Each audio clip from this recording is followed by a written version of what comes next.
Jennifer snapped her head to me, and I said, "Target's met the in extremis assault criteria, but we can't close the distance to him without him knowing we're coming.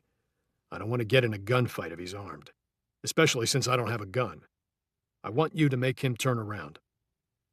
Knuckles said, "Passing State Street. What if he keeps coming to me?" "Let him go. We'll revert to the original plan." I saw the Jeep screech to a halt at the end of the alley. Then its flashers go on. The target stopped, silhouetted by the lights at the end of the alley.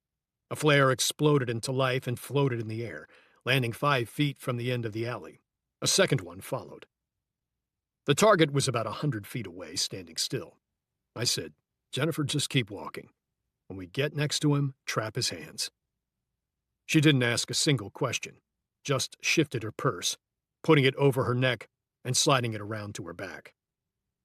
The target turned and began retracing his steps, moving at a fast clip right towards us.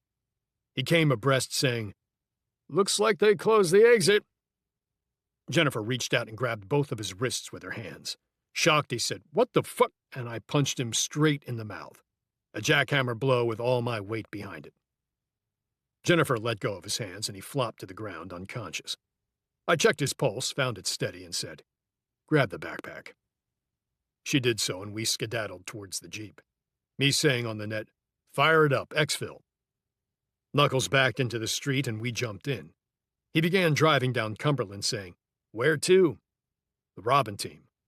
I got on the net saying, "Veep, Veep, have you initiated?" "Yeah, a couple of seconds ago, but nobody's shown up yet." "We'll be there in 2 minutes. Get ready for exfil." Knuckles drove as fast as he could on the narrow streets, skidding onto Meeting Street and driving north. I saw Veep and Brett on the east side of the road, and Knuckles slowed. Veep and Brett piled in, asking what had happened.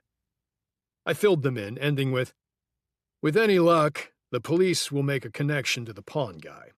Worst case, he got a little tune-up for stealing stuff." Knuckles smiled, saying, "And now you don't have to say anything about the police and the exercise AAR." "Well, yeah, that thought did cross my mind. Speaking of which, let's go cock the terrorist safe house and get back into exercise mode. Long day tomorrow." My phone vibrated in my pocket, which surprised me, since anyone who would call was standing next to me. I pulled it out and saw the caller ID. I said, "Jesus, it's Wolf.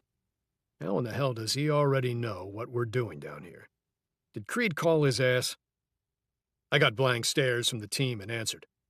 Wolf said, "Go secure." And I knew it was bad. If Creed had snitched on us, I would have his ass. I waited for the encryption to sync, then said, "What's up, sir? Why are you calling so late? Everything's fine down here." "Good to hear it, because everything's going to shit up here. I need your team immediately." "So it has nothing to do with our exercise." "What's the fire? You remember that assassin, the Ghost?" Now really confused, I said, "Yeah, of course. I'm the one who captured him. He's escaped. He's on the loose somewhere in America."